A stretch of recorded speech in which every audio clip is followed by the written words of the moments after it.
This is Andi Purewal for Boxing Social in association with Betfred. I am delighted to be joined by welterweight star Conor Benn here in Essex. Conor, firstly, how are you? I'm good, mate. I'm blessed. Just counting my blessings. Glad to hear it. Obviously, you've just come back from a holiday in Dubai. How was that? Oh, it was beautiful. It was nice for the family. Obviously, it's going to be a flat out year for me, so I wanted to make the most of it. And Eli, what I've discovered, loves eating sand. Sand is his speciality. Sand and banana together. I know he loves it. So each to their own. You make it sound like an ice cream with sprinkles. He's just dipping it in. I mean, that's how he carries on. Obviously, I'm glad to hear that you're back now. You're back in the gym. You've been back for a couple of days. There's a lot of talk about what's next for you, Conor. Before we do come on to that, and we haven't spoken since your highlight reel knockout versus Chris Algieri back in December. Just to go back to that, Conor, how would you assess what was a stunning knockout and a big win for yourself? I thought it could have gone the distance because I realised how everyone knows how durable Algieri is in terms of fighting Pacquiao, Spence. And all the rest, but Khan, as well. But then after the first round, I realised that there was just no way this was going 12 rounds.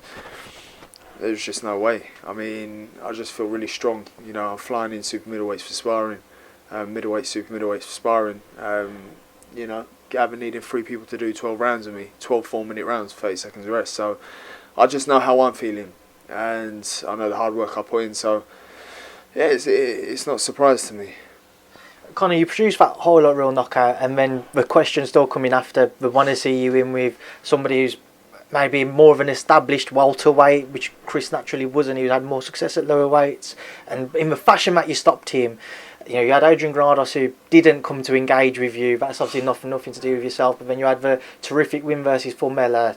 I'm sure I'm missing Vargas as well. Yeah, that sensational early stoppage win. Does it frustrate you if people don't give you the credit which you probably feel you deserve now? You've got to just get to a stage where there's always going to be what's the word? You're always going to have them people who you say critics, but you're always going to have them people that will always go oh yeah but which is fine. Let them. Algieri. If he's good enough to fight at welterweight for Errol Spence, or Amir Khan, or Manny Pacquiao, he's good enough to fight at welterweight for them.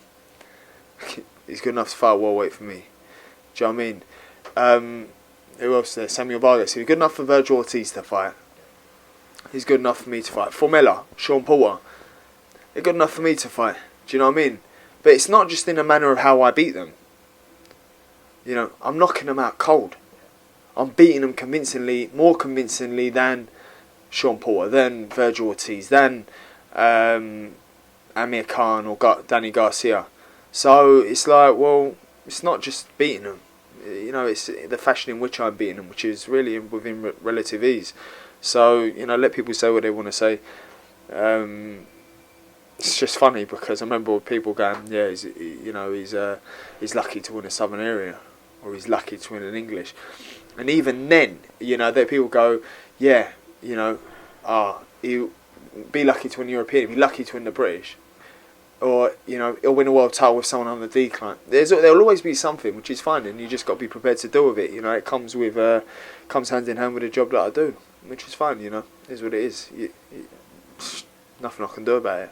Kind of people see you as having that potential to be the next pay-per-view star for British boxing. I don't know whether you already think you are or not, but do you think you could be that? Do you think you're being built up to be that star? Listen, I fight. I put bums on seats. I entertain. People always ask me, would you rather win a fight? And so many fighters would say, would you rather win a fight in a boring fashion, or have a draw or loss a fight on Fight of the Year?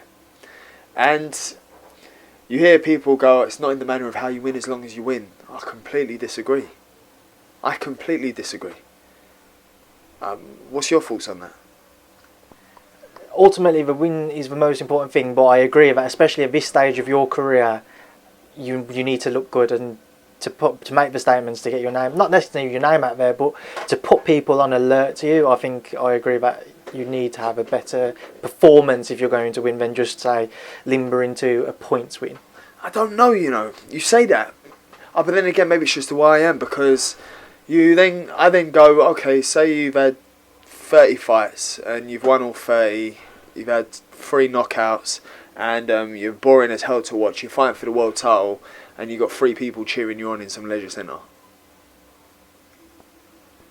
I understand and I agree to what you're saying there. It's just, again, it's just personal opinion. I think it also kind of goes into, when we watch you fight, we see how exciting and explosive you are. So in my head, I'm thinking about you here, and I think it's what the expectation is. When people see you get into the ring now, they're expecting something explosive. They're expecting to be excited. But how good is that? Surely you'd rather that people go, I'm paying to watch that. I'd rather watch that than watch XYZ because he's undefeated. But this is the entertainment business. Right. So, and put the idea to you. Okay. You'd rather obviously see yourself and say a Michael McKinson, who very, very talented boxer and fan of Michael's as a fighter, but he isn't known as a knockout artist. When people watch him, they're not expecting to see the knockouts, whereas with yourself, again, they're expected to see those stoppage wins. Oh yeah, the McKinson, just not my cup of tea at all. Like, nothing. I want to be nothing like that in terms of stylistically, ability, and obviously the punch power. I think maybe I think that's, not gifted. I think that's just something that it's passed down, or I don't know. You're born with it, I believe. I don't believe you can train yourself to knock someone out. I believe you're just born with it. But yeah, I'd definitely rather have 3 losses on my slate and be like, yeah, cool. I definitely want to watch a Conor Benn fight. Remember, my dad lost to Michael Watson, lost to Steve Collins twice, lost to Eubank. So really, but who's the most remembered out of them all, in my opinion? Who's spoken about more highly? I'd say my dad, and that's because he fought with his heart on his sleeve. When he went down, he was getting back up. But he was just vulnerable, and I'm fine with that. I fight, I give everything I got. If it's not enough, it's not enough. But I want people to go home and go, cool, that was worth every penny, rather than people going, it's a bit boring, and start talking about what they're doing tomorrow morning, rather than actually being engaged in a fight. But then again, that's just the way I am. I think that's obviously a mindset that my dad's put into me. It's an interesting conversation. I kind of wasn't really expecting this, but just to kind of go into it a bit more, people will remember the Paynord fight for yourself. Yeah, that was years ago, but obviously got dropped. And, some people thought you lost that fight as well. When you step up now and you face more elite level fighters, your chin gets tested more. How do you feel you'll stand up to, say, an Ortiz or a Jaron Ennis, a Spence, those guys who people know have that knockout ability, that knockout power, but at elite level? Yeah, it'll hurt. That goes without saying. Obviously, the Paynord fight was still, I was like 19, 20, I was a kid. And, it's funny because you look at when Deontay Wilder got dropped early on in his career, you look at when Miguel Cotto's brother rocked Canelo, and you have to go through that at some stage, and I'm glad I went through it early on. It makes you go back to the drawing board and go, yeah, I've got to work on this. I've got to work on my defence. I've got to work on not getting hit, because, I was all about, I'll take one and I'll give one sort of attitude. Well, the narrative soon changes as you get older, you become more experienced in a pro game. And, it's bound to, it was, at some stage, highly likely most fighters are going to get dropped in their career. It's not how hard you can hit, it's how hard you can get hit and keep moving. Somebody joking, but yeah, that's the truth. So yeah, I got put down hard, heavy. But it's funny because people go, "Cool, yeah, that Paynord fight," and they love it. And it took me a while to actually watch that fight back because it was absolutely dreadful. But it showed spirit. It proved to me that as far as Silver Spoon goes, I didn't get paid a lot for that fight either. I don't think I got paid a lot for that fight, and then the second fight either. But it just goes to show it's not just about the money. It's about my pride. It's about how I feel. It's about my ego. It's about I'm not losing to this guy. I can't lose to this guy. I'm better than this guy. So it just says a lot about me as a person. And as far as Silver Spoon goes, that fight proved to me that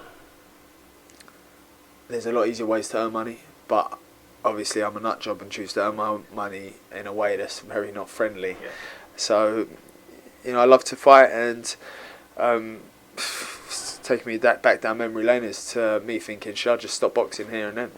I did. I thought, That crossed your mind if you was to stop boxing? Did that cross my mind? Mate, I promise you, all my life, that was me done. I'm not fighting again. That's it, finished. Because, like, if I'm getting dropped by this guy, I have no hope. There is no hope.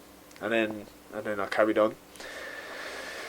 And here I am now, top 5 in every governing body, on the verge of fighting for a world title. Weird, isn't it?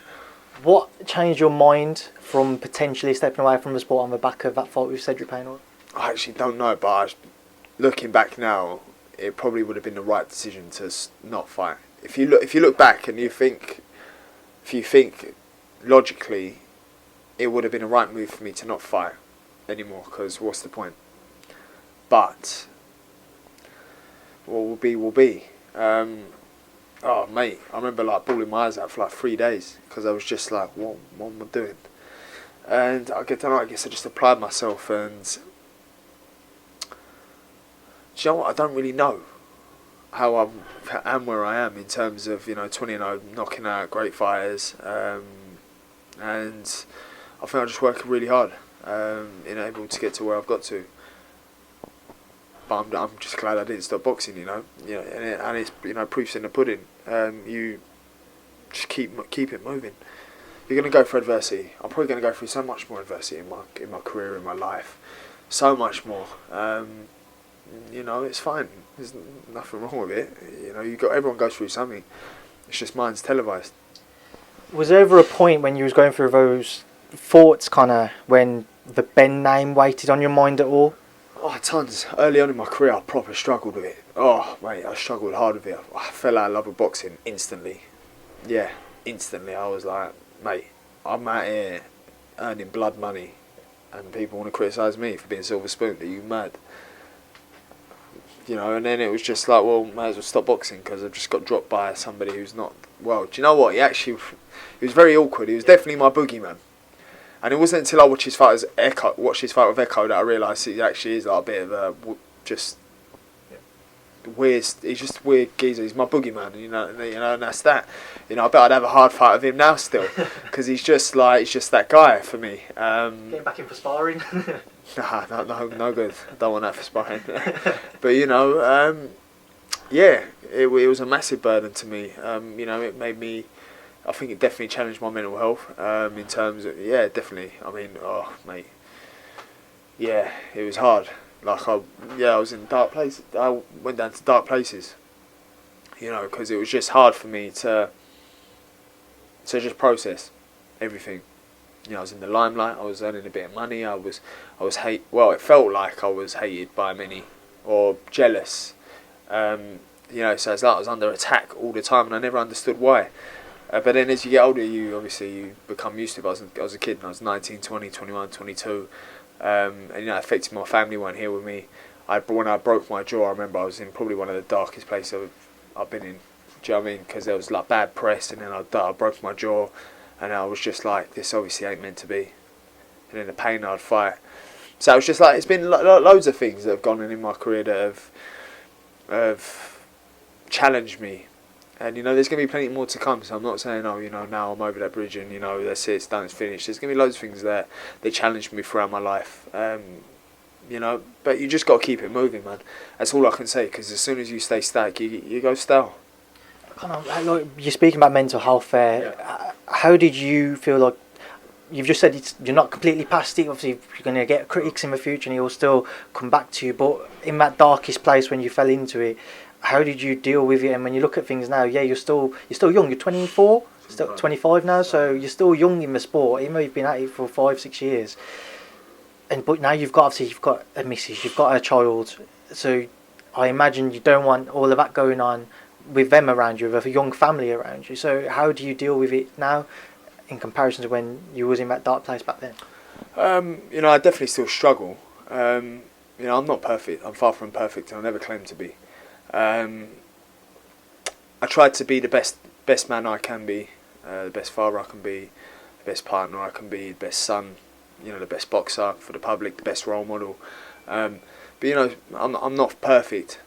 Do you know what I mean? So, and you just learn to deal with things life throws at you in different ways. Obviously, if my family was here, it'd be a lot easier, I think. But sometimes it feels like it's just hard, man. Conor, I remember there was one point in your career, the earlier stage, where you had like 8 months away from the ring, might have even been longer, where we just didn't hear from you at all. How key was that point in your life just to go away, reflect, before coming back, and what you worked on, and then you brought it back into your fight coming back was night and day from what we'd seen previous? I still struggled then. It's funny because when I'm in training camp, I'm fine, so to speak. You're in a routine, but then when you don't have a fight, that's why I always got to keep training. But I'm learning about myself because I realise that I have to keep training to keep myself right, keep my mind right, and you just learn about yourself. Obviously, I didn't know that then, so yeah, it was hard, but boxing, no boxing, no life. And it just becomes a way of life. It becomes who you are. It becomes who I am. And sometimes I wonder, who I am without boxing. Like, what do I do? Do you know what I mean? And then I think when I'm boxing, I'm learning 3 days a week how to punch. Well, every day of the week how to punch people in the face and knock them clean out. So it's just weird, man. Honestly, I don't even know how to explain it to you. I really don't, because I just don't know how to explain it to you. But it's a mad game, this game, You just got to stay on it, and having my wife, my baby there, my family's always there for me anyway. Keeping on the straight and narrow. Does it ever cross your mind, obviously, when you're boxing's one of the most dangerous sports in the world. You get in that ring, anything could happen. Unfortunately, we've seen numerous injuries and unfortunately deaths during the sport's existence. Now, obviously, you've got a young family as well. Does it ever cross your mind stepping into the ring as to what could be the consequences of if you was hit in the wrong place or if you was to come back out with an injury? Yeah, of course it does. That's why I keep my overheads minimal. So if anything ever happened to me, I know Eli's safe. I know Victoria's safe, financially safe. So I make, which is a very, very, very morbid way of thinking, by the way, but I make sure everything's covered. So if anything was to ever happen to me, I know Victoria and Eli are covered. The overhead's minimal. I never live a life that I can't afford to live or a life that's not sustainable. So that's priority for me. I make sure there's safe investments for them. Just to make sure that they're covered. Because at the end of the day, God forbid, touch wood, please touch a bit of wood. I'll do that anyway, yeah. So yeah, please touch a bit of wood. Then nothing will ever happen to me. And nothing will, because doors have just opened in my life, in my career, that I couldn't open myself. It's sort of like fate happens, and you can't fight fate. So whatever happens. I'll make sure Victoria and Eli are covered. But yeah, it does worry me. Obviously with my dad, McLennan, Watson, Eubank, we know what we risk when we go in there. But it doesn't plough my mind, because I don't allow my mind to go there. I don't allow my mind to think about what could happen. At the end of the day, I make sure I do my weight cut properly. I make sure I do everything properly. My weight cut is so important. I don't mess around with weight cut. You never see no heavyweights pass away. You always see the light divisions trying to make weight because they're not doing the weight properly. That's just, and that's what I believe. You remember, you got 18 stone hitting you on the chin as a heavyweight. If they're not going over, why are we? Why are the light divisions? Because they're struggling to make weight. They're not doing the weight properly. They're cutting corners. You cannot afford to cut corners with your weight at all, ever. And I never do. I've gone up to 12 stone out of camp. Like, that's the max I go. I dropped down to 11.8 within Islam. I'm probably about 11.8 now. As soon as the eating whatever I want stops, within about a week, I'm back down to 11.8. It's only really a stone over my fighting weight. You want to keep fluid in your bodies for as long as possible. You don't deplete yourself too much. But then again, this is just, I enjoy nutrition. I enjoy studying the body. I enjoy, if you don't know, I've got my certificate 3 for my master's degree in fitness. Yeah, exactly. So, I know, shock. Don't know how, by the way. I don't think I could do that now. But yeah, so I really enjoy nutrition. I really understand how the body works and how the body operates. And nutrition is something you cannot cut. That is equally as important as getting up and doing your runs. Equally as important as sparring. It's a key factor. kind of just one final thing before we move on to what's going on currently. What advice would you give to Campbell Hatton? So he had a win on the AJ card, which many people felt that he didn't win. He's gone away. He's fought once out in Bilbao, was successful, but it's a fight which people still talk about, the win on the Anthony Joshua undercard. What would you say to him now? Because I'm sure it still probably plays on Campbell's mind, because he's in a very similar position as to what you was in when you fought Cedric Paynold. Oh, it's hard, man, because I'd say don't fight for 6 months to a year and just drills every day. There's one stage when I tore the tendons in my hand, just worked the jab for ages, worked on the hook for ages, worked on keeping the hands up for ages. You know, like I mean, every day, same thing. It's so boring, but it's got to be done, and I think that's very important. As far as what he should do, I don't know, 'cause we're different people, but I wanted the rematch straight away. I needed the rematch for my own peace of mind. Be like, what, you think this guy's going to beat me on my good day? You know, and I know every fighter goes, yeah, it was a worse day. It actually was, I was not in the right frame of mind to fight. But I did. No one cares anyway, so I don't know why I said that, because no one cares how I felt that day or not, because no one cares about if I get my violin out or not. You know, so I wasn't right then anyway. And, you know, I had to prove to myself that when I was right, that there was no way he was beating me. And, you know, I proved that. So it's all down to him and how he feels about it. I was like, what, you think the public, you think he can beat me? You sure? And that was my attitude on it. I would do the rematch if I was him after one more fight, just to still get more experience, because he's going to get better every fight. You know, it's bound to happen. He's at the age, you know, I think he's 19, 20. You're going to get better, you're going to learn. You're at an age where you're like a sponge. Absorb as much as you can now, you know, and then, you know, learn from that fight. What did you do wrong? Go back, fight him again, beat him with ease, and the public will rate that. But then again, do you care what the public think? I did. So when you're young, you care what people think.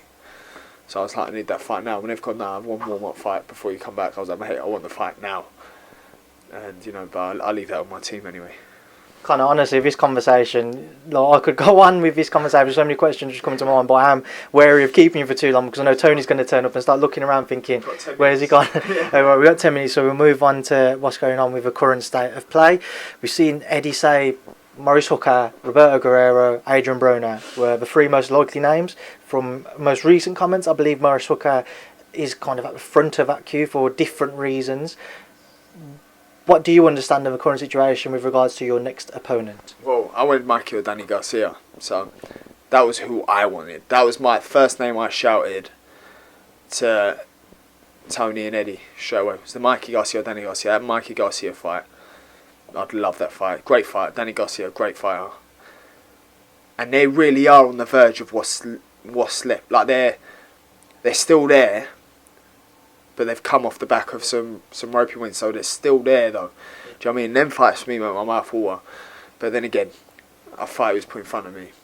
A choice out of Robert Guerrero and Maurice Hooker. Maurice Hooker all day long. I don't feel good beating up an older man. Maurice Hooker, you know, he's still on it. You know, so it'd be a tough fight. Obviously, he broke his hand in the Virgil Ortiz fight, and that's how that got stopped. But, you know, if they put Maurice Hooker in front of me, I plan on showing why my name should be amongst the top of the American pile as well. You know, and I plan on putting on more of a clinical job than Virgil Ortiz did. So when the people I fight, you do comparisons. Yeah. You see with McKinson fighting Virgil Ortiz, there's no comparisons. You can't go, who's he fought that any of the top boys have fought and done a comparison on how, all he's done is fought that Ranowski, Josh Kelly beat with ease. But Josh Kelly's fallen short massively. Then you Chris Congo, who's Congo fought. You know, his biggest win was Luther Clay. So the comparison, so that's why we have these fights that I'm having as a benchmark as to where I'm at. So far I'm passing with flying colours. So really, if I was to fight Sean Porter now, you can't help but say it's going to be a close fight. When I'm beating Formella more convincing. I know styles make fights, but I'm beating them easy. Do you know what I mean? I've only had harder fights earlier in my career. My last 6 outings have been, a breeze, ease.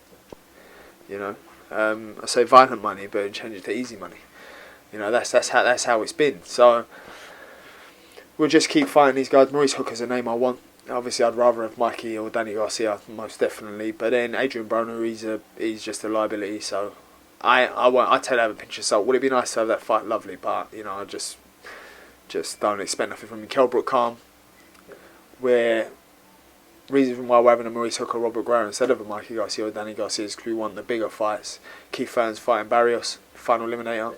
It's another fight we'll look at after April 23rd. So yeah, you've got Brook Khan. Well, Khan won't. It's only if Brook wins that fight could happen. Adrian Broner wants to warm up. Keith Burns fighting Barrios. I'll have either Robert Guerrero or Maurice Hooker, slightly Maurice Hooker in my opinion. And then one of them names that I just mentioned beforehand for the summer. Kind of just had to quickly stop and start that before that timed out. You mentioned a variety of names there, people who fans would love to see you get into the ring with and face.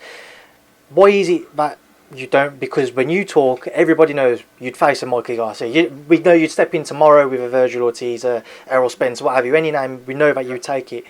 But is it a matter of the team doesn't think that you're ready for it, or you're still X amount of fights away from it? Why is it that those fights don't get made? It's got nothing to do with whether I'm ready or not. For as long as I'm progressing the way I'm progressing, why are they going to throw me in when I'm not even reached my full potential yet? I haven't got to.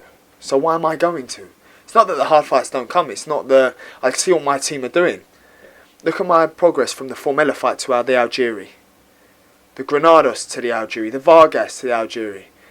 So when I'm progressing that quick, why not wait till I'm here now? Why not wait? If the growth is that quick, why not wait till I'm there before I fight the likes of Virgil Ortiz, the Jaron Ennis's, I won't really say Vanessian because I relish that fight. So not the Jaron Ennis's, Virgil Ortiz, I would say are like gonna be the creme de la creme.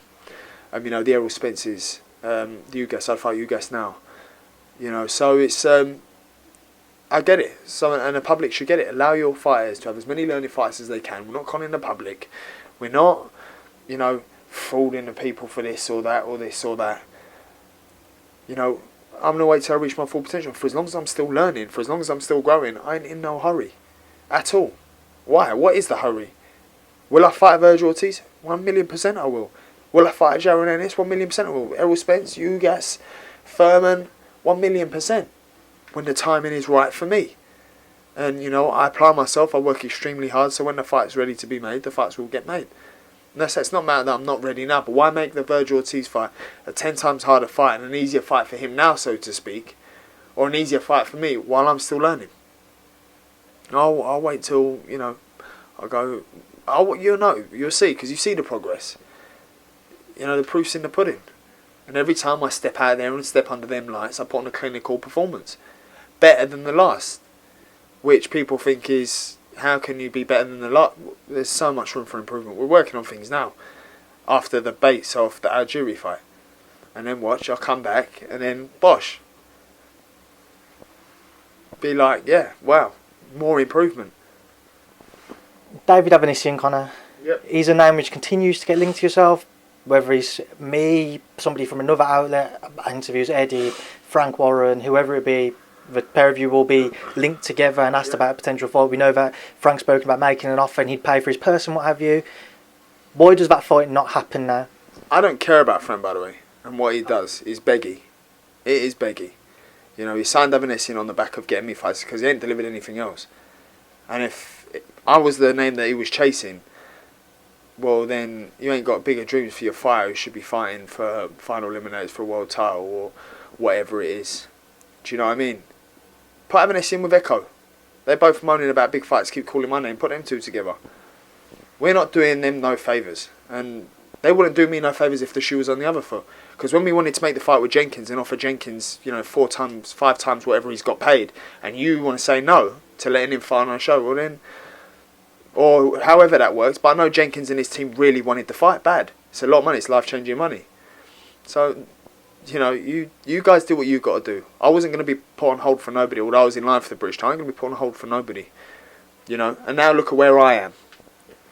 So I ain't going to wait around for anyone. As far as the 500 grand offer from Warren, that's nothing to me. Not as in for that fight. It's not nothing to me. I mean, it's not nothing to me in terms of for an Avanesian, I'd rather fight a Sean Porter. I'd rather fight a world title eliminator or for a world title even.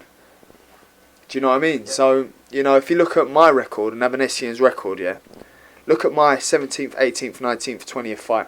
Look at his. That says enough. That should say enough. I ain't in no hurry. I've got loads of paydays ahead of me. You know. His team's job is to make him a lot of money before he retires. He ain't got that many bigger fights ahead of him. So if the shoe was on the other foot, would he be doing me a favour? No, I highly doubt it. So, you know, I don't really... It don't faze me at all.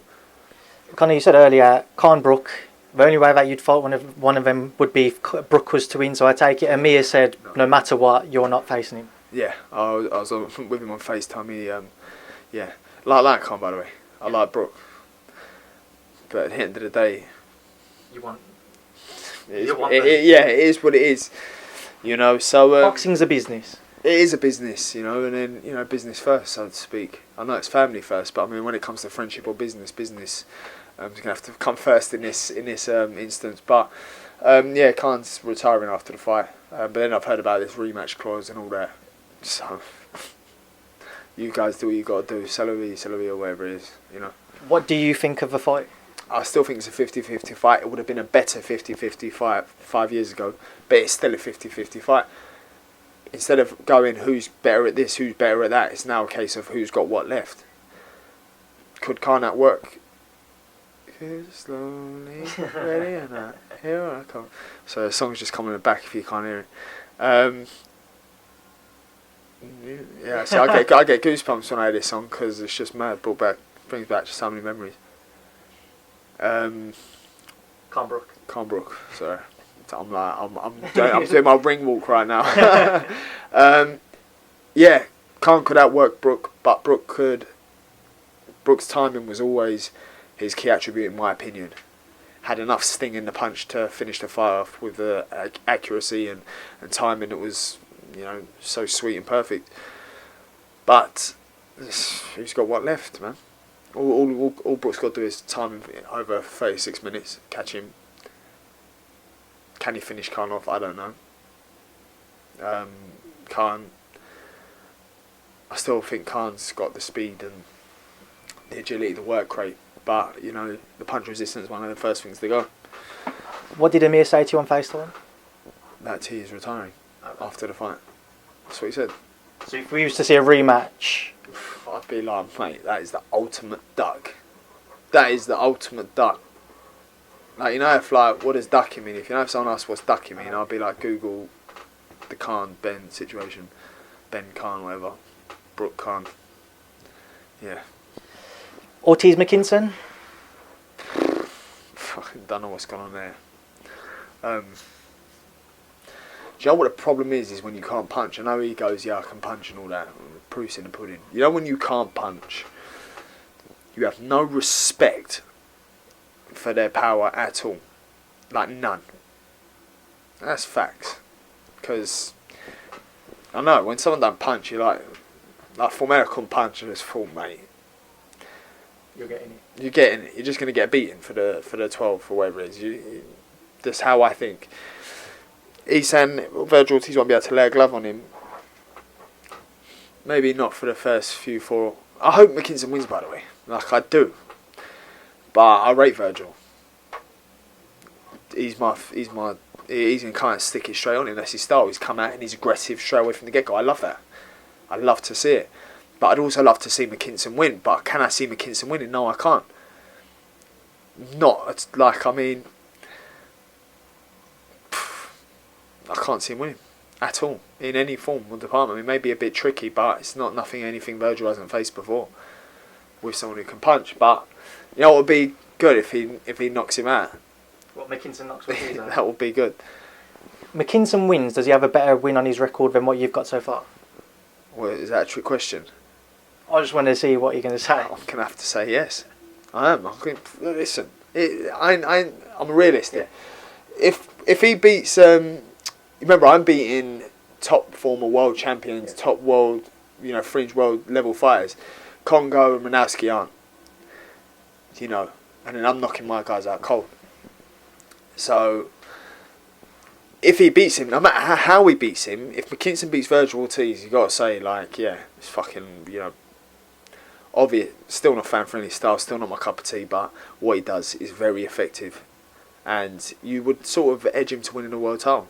You would pick it, if he beats Virgil Ortiz, you would pick him to win a world title against whoever it is. Because I think if you put Virgil up there now with the likes of Errol Spence, Ugas, I think Virgil could beat him. Would a fight with McKinson be a potential if he beat Ortiz? Yeah, most definitely. Would it be more appealing to me? Yeah, 1,000,000%. For right now, no chance. Because he would manage to make the fight boring. I don't do boring fights. But he'd manage to make the fight boring, and I'm just not about boring fights. I know it'd be a boring fight. It would be, because that's his style. It's just the way he is. He wouldn't be knocking me out. I'd be trying to lay straight into him, and he'd just be like, I don't know, every fight, but I know it's not fan friendly. Right, Conor, if you could have the perfect, I'm going to imagine you're going to look to fight 3 times this year. Yep. So the 3 opponents, you could line it up. Come, really? So I imagine it would be Maurice Hooker, Yeah. Adrian Broner, after that, or Furman or Brook. Yeah. End of the year, I'm unsure, because beyond that, maybe a Mikey Garcia then, given what you were saying earlier. If he's still boxing. Well, I think Keith Furman's going to beat Barrios. Yeah. It's final eliminator for the WBC. Okay. Now. Yeah. Get that one at the end of the year. No, sorry, that'll be your second fight either. Yeah, this year. And So- then final eliminator for the WBC. And then, boom, go from there. I want a world title this year. That's the plan. It's been 6 years coming, so I really believe I can win it this year.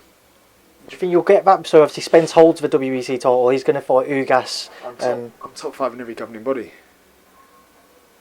That's it. This is enough. I could fight for a world title now if I held out. Wait for Ugas, Spence. Wait for Furman, Barrios. I couldn't. So it could happen now, but we want a couple more fights, and then I'll let the team do the planning. My job is to train hard and beat the geezers up. I'm delivering and they're delivering, and when you're doing that, you make a perfect team. Can I imagine if you're going to fight for a world title, it's going to come through a final eliminator or what have you? If he was to go for one of Spence's because he's with PBC, and we've seen Eddie say, for whatever reason, PBC just don't want to put their fighters against the matchroom fighters.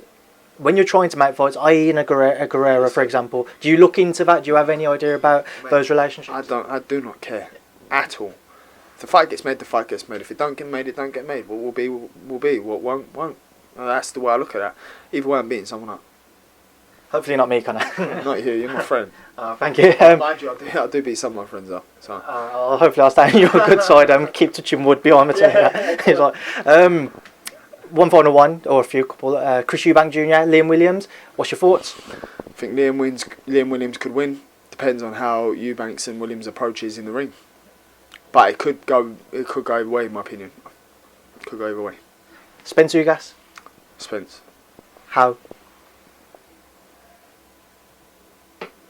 Too big. Punch power, I think. Just maybe a late stoppage. Spence. Do you think we'll see you back out in America this year? I always keep it here for the British fans, man. We keep it all here. Conor, I know I've taken a lot of your time, but I've just done... For me, Conor, this has been one of my favourite interviews because we've spoken about stuff I never really expected to. Yeah. So I appreciate you opening up so much. I appreciate your time. It's now like a sauna in here because of that radiator. So I imagine you've probably dropped a couple of pounds just in front of it. So I've probably done you a favour as well. But mate, honestly, I appreciate this. Enjoy your session. Look forward to seeing you back in the ring soon. Thank you for speaking to me on Boxing Social. Thank you. Cheers, Conor. Cheers, bro.